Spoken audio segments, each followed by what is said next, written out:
Yes, welcome everyone. I would like to welcome you to this how to run a gender inclusive company. And today we have Rebecca Collins. Rebecca, she has a very extensive background and has fought for gender inclusivity for years, especially in the UK force. But I'm going to let her introduce herself. And the session will be a talk, and then we have two breakout rooms, one for female founders and another one for how to build an inclusive team.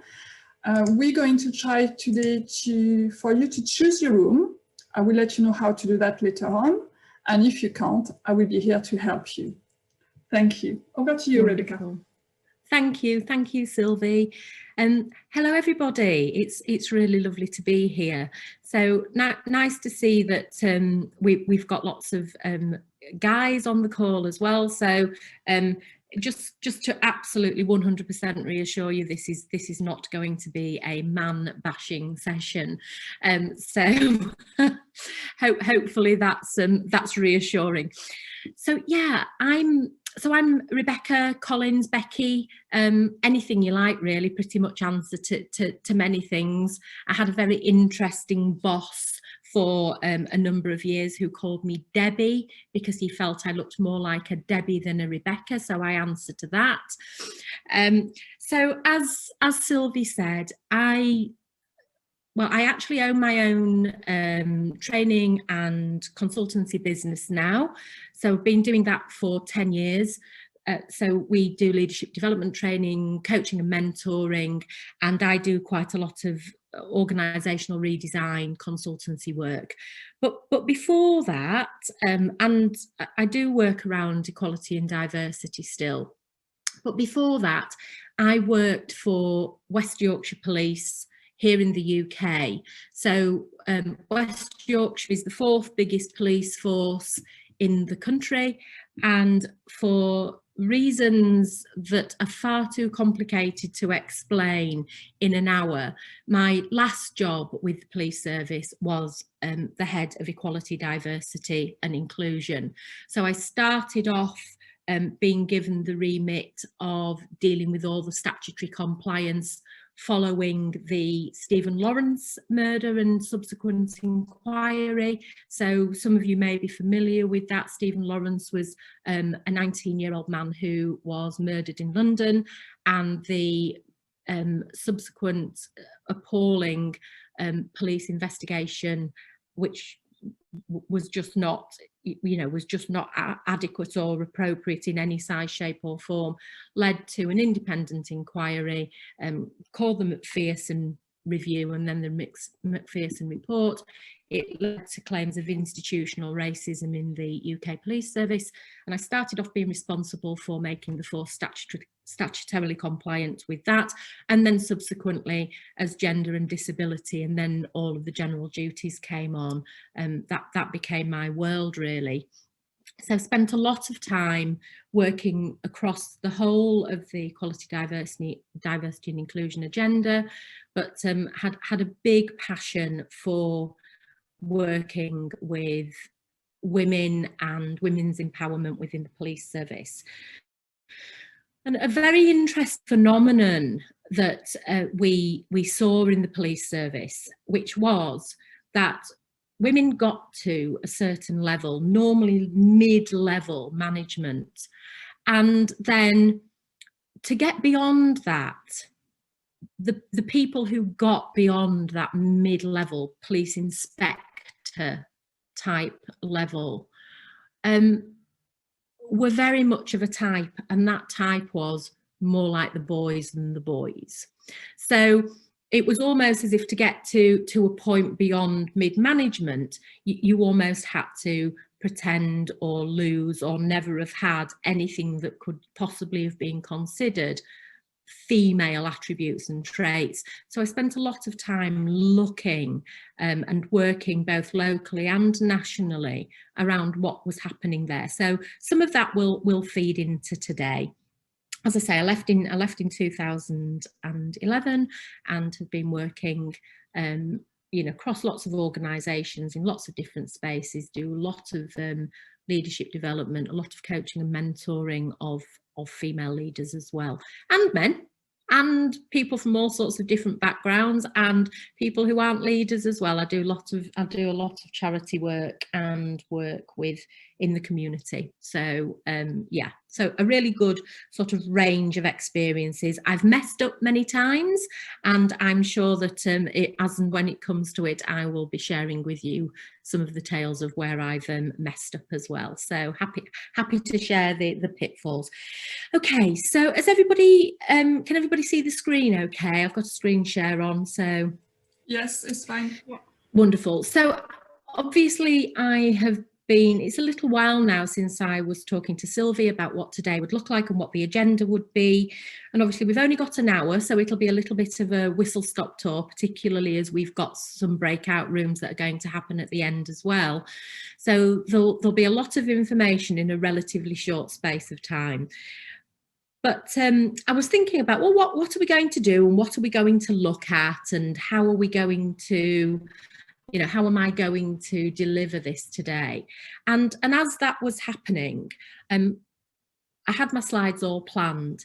And then over the last sort of week, 10 days, well, one very recently, as in 2 days ago, but a couple of things have happened. So the first thing that happened was this. So, we've got our first female African lead of the World Trade Organization. And I thought, well, actually, gender masterclass, we can't really let that go. So really interesting as that news broke over the last couple of days. And I thought, yeah, actually that's a really nice and interesting marker in the sand, and we probably need to just touch on that. And then 10 days prior to that, this happened. So if you're not familiar with Whitney Wolfe Herd, so she is the youngest woman ever to take a company to IPO. She was the marketing lead for Tinder, came to Tinder, which is a dating app for those of you who aren't operating in that space. So she was the marketing lead for Tinder. She left Tinder on the back of a sexual harassment claim, which was settled with a large payout and stock options. And she set up Bumble, which is actually a dating app for women where women are in control. And that was driven by her real horror about unsolicited photographs and some of the content of what was put onto the dating app when she was at Tinder, mainly male to female, not exclusively, but mainly male to female. So she set up a company where women were in charge of the interaction around the dating. So, with a real strength of, well, actually, if you don't want to behave well, then you're out of the site. So, just two really interesting women who have come to the forefront of media attention over the last couple of days. So I just put those in as markers in the ground just for us to have a think about, and to also say, look, this is good. This is changing potentially the shape of women in business, women in significant organizations. And I just want to touch on, as a result of particularly the Whitney Wolfe Herd piece, I just want to touch on some of the really interesting research that is coming out around women in business. Now, this is not to say, guys, that you are all unethical, because it's absolutely not. But this is an area that I became really quite interested in a number of years ago. I read an absolutely incredible book by a lady called Marina Hertz called I Owe You the Death Threat. I don't know if anybody's seen it or read it or heard of it. So Marina Hertz was, she worked for the International Monetary Fund. She was an economist at the International Monetary Fund. And she actually left the IMF and went to work for Bono from U2's foundation around cancelling third world debt. and she became his senior economist, and she wrote a really fantastic, it is truly one of the best books I've ever read. I'll put it into the chat in a little while in case anyone's interested. And essentially what she talked about was that where governments do not deliver what people need in terms of basic requirements, so education, healthcare, this opens doors and opens opportunities for organisations such as the drug cartels in South America, so Mexico and Colombia and various other places, or the Taliban when she was looking at Afghanistan, or certain countries in Africa in particularly, where what happens is, because the government isn't providing what people need, fundamentally these less than ethical organisations can step in, but they will provide medical support, they will provide food, they will provide education for the children, but actually what you do is you process the cocaine or you carry a gun in return. So that's the payback. And so she talks extensively about cancelling third world debt and giving power back to government is one thing that can support people. But actually, if you're going to put monetary aid into a developing country or a country where there are some interesting, socioeconomic difficulties or problems, what has been found is if you give the money to men, not exclusively, I feel terrible here, but if you give the money to men, then often their priorities are slightly different. Whereas if you give the money to the women, they will tend to think about feeding and clothing the kids first, making sure the kids have got an education. So just that more nurturing, naturally nurturing perspective means that the money ends up doing more good. So I read this and thought it was really interesting, and then began to look at and study the differences in ethical approaches for women, not just in terms of that context, but also about business. And I did some work with a woman called Michelle Ryan, Professor Michelle Ryan, and she's done some interesting research about women in business. And I'll talk to some of Michelle's work a little bit later on. But I began to just think about, well, let's have a look at what's actually happening around ethical agendas. And the thing that was really fascinating when you start to, look at the research and look at what's going on, and there's increasingly more and more research studies happening around women in business and ethical business. And I thought this was really fascinating. So if you look at women in a corporate environment, once they get to C-suite, they are no more likely to behave ethically than anybody else. But in startups and smaller businesses, that ethical values-led piece that women tend to not be better at, but just have that, it's more an inherent skill in many women. If you actually look at startups,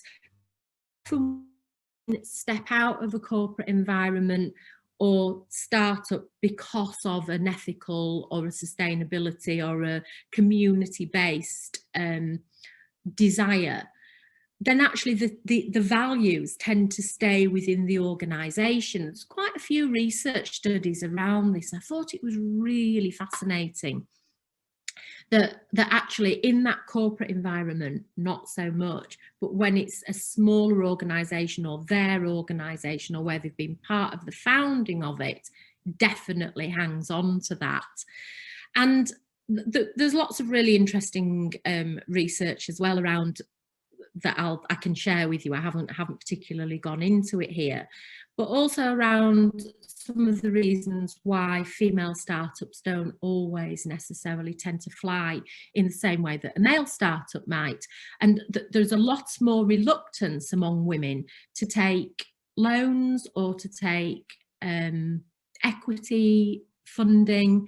So they tend to want to self-fund, to have that ownership, and to not want to take the risk of debt, which obviously on one hand is interesting and useful, but on the other hand can prevent the company from growing and developing in the same way that somebody who might be more willing to take that risk could see return and reward.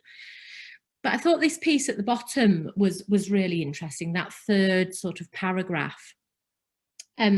Again, a couple of really interesting research studies, one in the US, one in the EU, actually where investors are saying, if there are higher portions of female, I don't mean more than 50-50, but where companies have got that gender equality, or there is a view that there is more gender diversity, that actually the companies are seen as being more creative or innovative, because you've got those different mindsets, those different approaches and ways of thinking. But actually, investors tend to think that companies with good gender diversity are less risky as an investment. So they see that they have fewer legal challenges, particularly around sexual harassment and those types of cases that can really impact negatively on businesses. So I just think it's it's really fascinating piece of research, or several pieces of research that I've sort of pulled out and looked at. But I just want to touch on this notion of the creativity and the innovation, and essentially, neurodiversity. This idea of neurodiversity is really, really interesting, and it's really at the forefront of a lot of agendas at the moment. And of course, when we're talking about neurodiversity, we tend to be looking at people who have got different conditions, such as perhaps somewhere on the autistic spectrum, or people with ADHD, that type of neurodiversity. But I think, from experience, neurodiversity, the way that we think, is actually the thing that is really valuable here. So whether that is that you think differently because you have got a condition that causes you to think or process differently, but actually understanding and valuing the experiences, the different experiences that people have, and valuing that neurodiversity. So, a man has a different way of processing the world to a woman. Somebody who is from a minority ethnic background has a different way of processing the world. Somebody who comes from a different socio-economic background has a different way of processing the world. Somebody who maybe has lived their life with a disability, or who is from the LGBTQ community, we all have different ways of processing the world, and we all bring a different wealth and richness to this. But of course, what we tend to do as organisations is we tend to recruit and cast in our own image. So we might say, yeah, on paper, we've got lots of women, we've got a good gender mix, we've got people from different minority ethnic backgrounds, we've got people from different socioeconomic backgrounds. But actually, are we as organisations and as companies ticking the box about what it says on somebody's ethnicity and gender recording, but are we actually comfortable with taking people into our organisation who think differently to us? And this was one of the things that we used to talk about in the police service a lot. We worked really hard to bring more females in, to bring more people from Black and minority ethnic communities in.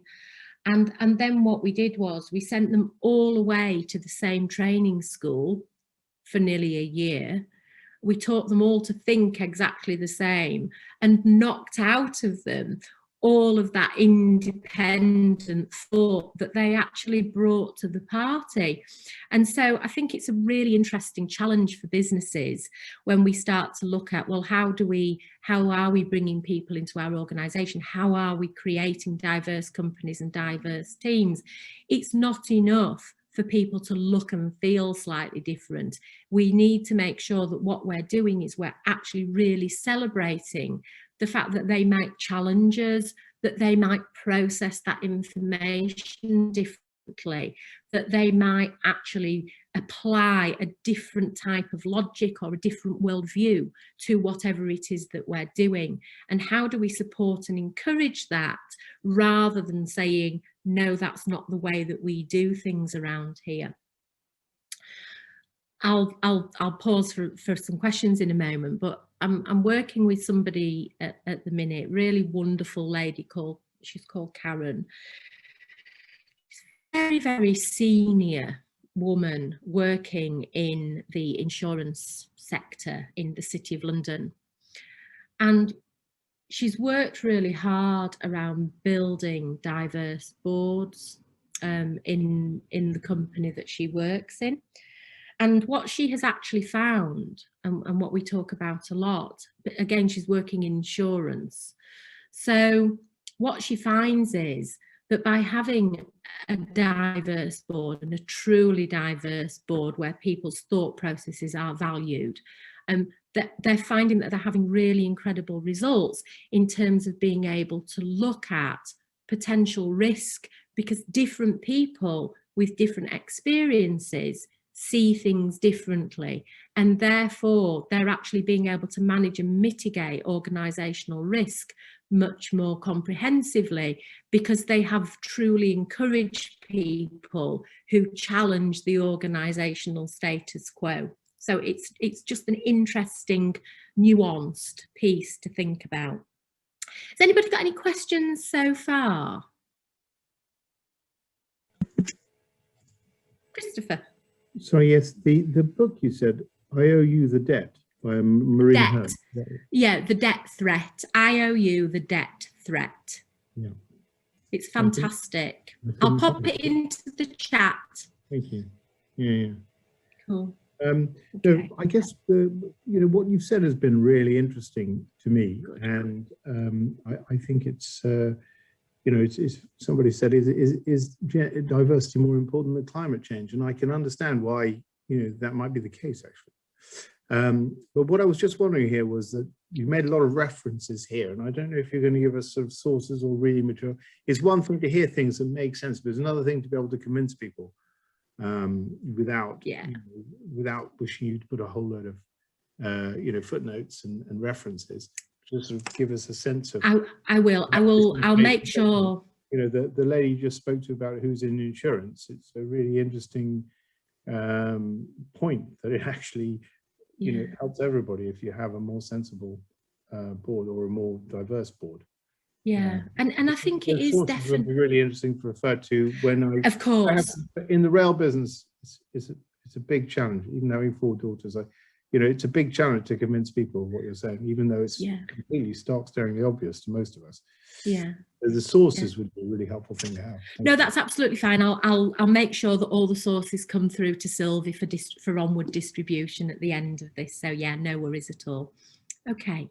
Anything else burning before I move on? Okay, wonderful. So I'm conscious, that we really want you to be able to have some time in your breakout rooms to be able to talk about things and bounce things around. So I'm going to move on. And I'm not going to spend a lot of time on this, but Zenger and Folkman are a sort of senior leadership development company, and women do score very well on a lot of leadership areas. There was a really interesting article in Harvard Business Review last week around female leadership strengths, which again I'll pop the link in for onward distribution. But I was just having a very quick sidebar conversation with Claire before everybody else jumped on, with Claire and Sylvie and Oriane before everybody else jumped on. And actually, you know, we know from research, so Claire had referenced this, but it was a big part of a piece of research that I did as well. If there is a job, and once we're talking here about jobs at sort of above mid-management, so senior management, right the way through to board level jobs, we know for a fact, very well researched and evidenced, that if there are 10 requirements, experiential, skills-based, behavioural-based, if there are 10 requirements for a job, if a woman has 9 of the 10, she will think twice about putting herself forward. If a man has 6 of 10, he will give it a go. So there are some inherent things in the female psyche that mean that, and this isn't all women, this is not all women, but it is the majority of women, and even women who hold pretty senior positions. So there are a number of things in the female psyche, and we also are incredibly good, ladies, at apologising for everything. So where does this come from? Where does this feeling that we need to apologise for ourselves? One of the things that I get really frustrated about is I'm only the admin person. I'm only part-time. This isn't only, you know, whether you're male, female, black, white, gay, straight, it's never only. If you're coming to work, if you're doing the job, you are part of the success of that organisation. So I do think it's really interesting, but we know with women, we tend to apologise. We do it all the time. I still do it. And I've been operating in this space and coaching people in this space for a long time. Still find myself apologising. Okay. So despite all of this, despite our two senior women at the forefront of news at the moment, despite the fact that we score really well across a range of leadership capabilities, despite the fact that we bring that real ethical, piece to the organisation, there's still this. So, we're still hugely underrepresented in terms of senior and in terms of senior management positions, and those percentages drop even more when we start to look at really senior management and board level. So why is this? And inherently there are still social norms that mean that women tend to step back once they have families, so that there is still societal expectations on us, but we still know for a fact that where women do put themselves forward, they are not as likely to get these jobs as the men are. So actually, from Asia Pacific, and actually really interesting, Asia Pacific, obviously including Australia and Australasia, where something like 96% of the board C-suite posts are held by men. So they massively Australia, South Korea, two of the most strongly male dominated board level environments, so which actually pulls those figures down quite significantly. Okay, so this is still happening. It's a little bit of a paradox, isn't it? There's a global shortage of women in management or senior leadership roles, but consistent research results that show having women roles and positions of influence lead to improvements for the organisation. So let's have a think about this. What can we do? And you know, we can look at our organisations, we can look at organisational culture. And I think that's a really important one. I spend a lot of my time working with organisations around problems that they're having, restructuring them, etc. But, you know, there's an old quote from Peter Drucker that says, "Culture eats strategy for breakfast." And it's so true. So what's the culture of the organisation that, you know, where perhaps we don't have that diversity? And I don't just mean gender diversity, but diversity across the piece.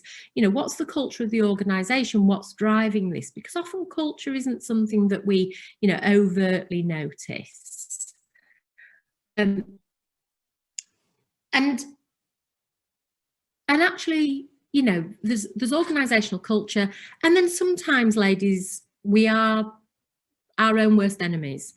So, you know, there are three phenomena here that I just want to touch on before we, you know, before I start to wrap it up and let you go and have your own discussions. So we know about the glass ceiling. So this is, you know, so the one on the left, the glass ceiling, is the phenomenon where whilst there is nothing overt that says that women don't get to senior positions, we know that when they get to a certain level, it's very difficult for them to get beyond that. So it isn't an opaque ceiling. It isn't something that is inherently talked about. It isn't something that is in any policy or procedure, but we just know that women struggle to break through that glass ceiling, to get to those higher level positions. And that can be for a range of reasons. It can be because the culture of the organisation is that, you know, what is valued are actually inherently male traits. So, you know, so the women who get through the ceiling are the ones who perhaps behave more like the guys. It might be that, you know, there is an unspoken concern about the fact that, well, if we promote a woman to that level, what if she goes off and has babies? What if she suddenly needs to start caring for elderly relatives? So there's lots of reasons and lots of research about how the glass ceiling works. The one over on the right hand side is quite interesting. So this is when I said that I worked with somebody a while ago called Michelle Ryan, Dr. Michelle Ryan. She did a lot of research around what's called the glass cliff.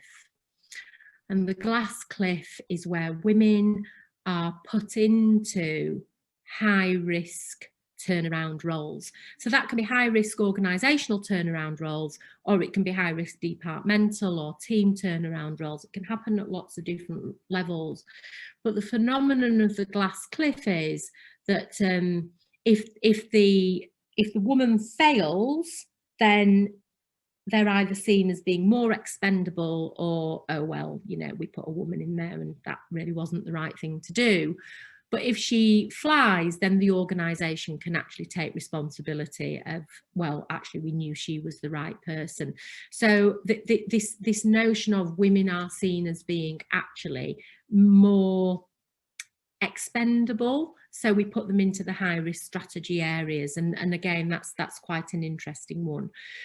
But the one in the middle is the one that I've seen a lot of, and I saw a lot of this in the police service, and I've seen a lot of it outside the police service, and it's something just to think about. So it is that idea of that actually, you know, when we do get to those senior positions, when we do manage to break through the ceiling or survive the cliff or get to where we want to be, that often what women do is they pull the ladder up behind them. So as opposed to coaching, mentoring, supporting and lifting up the other women who are looking to them as a role model, looking to walk the same path as them, what we actually do is start to play more with the boys, and often it is the boys in the organisation, and we don't reach that hand down the ladder to others and say, let me help you and support you. It's very much, I've got here and that's where I wanted to be, and I'm comfortable and happy with being that special person who is. And what I don't want is almost to diminish that by helping somebody else get to where I've got to. So again, those inherent emotionally intelligent attributes that we are seen to have more, you know, sort of more from a, what's the word I'm looking for? Just as you know, an inherent sort of trait, that's the phrase I'm looking for and failing to find. But those sort of more emotionally intelligent traits that we tend to have as women. Not that men aren't emotionally intelligent, they absolutely are, but often it's something that has to be worked at a little bit more. But you know, we don't use them as women to lift others up. We actually step away from them. So how do we make sure that we're not doing that, or that people in our organisations are not doing that? And there's enough room for everybody. I think that's the thing. I just want to touch on this very quickly, and before I pop you into your breakout rooms. So it's just something to think about. So, you know, looking at that sort of ethical piece, but also that different way of thinking piece. You know, so countries with female leaders, although there aren't many of them, so whether this is statistically significant or not, I couldn't possibly say. But, you know, we know that countries with female leaders have suffered on average 6 times fewer confirmed COVID-19 deaths. Different, you know, Angela Merkel took a very, you know, interesting and evidence-based approach. Obviously, we know about Jacinda Ardern and her sort of really, you know, although she's very empathetic and is well known for being very empathetic, she's taken a very strong stance on this. So, and similarly, you know, in Taiwan, a really strong, they suffered more in second wave, but initially when COVID first hit, you know, so few actual COVID deaths in the first wave. I mean, I know there were mutations as it came to Europe, and that has been a big issue, but actually really interesting that there is that gender differential as to how certain countries around the world have seen the impact of COVID. But the flip side is this. And again, there have been some quite interesting articles published recently. There was, again, there was one in HBR, there was one in Forbes, there was one in the British Psychological Journal around how actually women are, you know, being impacted differentially in many ways by the pandemic. So, you know, 80%, this is a US study, but 80% of workers who left employment by September last year as a result of the pandemic were women, and in particularly women from a Black and minority ethnic background. You know, there's been a lot of this in the UK at the moment, although this is a global study, but actually, you know, it's women who are largely, even though both partners might be working from home, both parents, if they're in a 2-parent household, might be working from home. Actually, it's the woman who is being given the responsibility and the requirement to do the homeschooling, to look after the kids, to look after relatives, to do shopping for mum, etc., so on and so forth. So only 3% of women reported that their partner or spouse was doing more. Fascinating. And then obviously you can read the bottom bit. And again, you know, whether it's because we're more social creatures, I don't know that is the case, but 53% of women stating that the pandemic had adversely impacted mental health compared to 37% of men in a global study. So again, you know, pros and cons and gender differentials, and how are we as leaders, you know, what are we doing to see, you know, how things are being differentially impacted? What are we doing to support people in our organisation who are now supposed to be doing homeschooling or caregiving for others? What are we doing to make sure that our staff's mental health and well-being is looked after? You know, these are unprecedented times. We're going to go into the breakout rooms in a moment, but this is just something that I wanted to touch on when we think about how do we actually build diverse teams in our organisation. And we need to understand where the problem is. So again, when I worked in the police service, you know, we spent so much time and effort and energy working in this space. And actually what I learned was you've got to take a really analytical approach to what's going on here. You know, so where are the problems? Where are the problems? Because is the problem with your organisation? Is the problem just that your organisation isn't the sort of organisation that people want to come and work with or for? Where's it geographically located? I was working with somebody last week who is looking at a talent pipeline and really struggling to get really good talent into the organisation. But one of their key manufacturing sites is based in a very tiny little town on the northern southern Irish border. So getting people, it's a very tiny talent pool. Getting people to go and work there is a problem, diverse or not. So actually, what's the problem? Is it outside your organisational control? Is it inside your organisational control?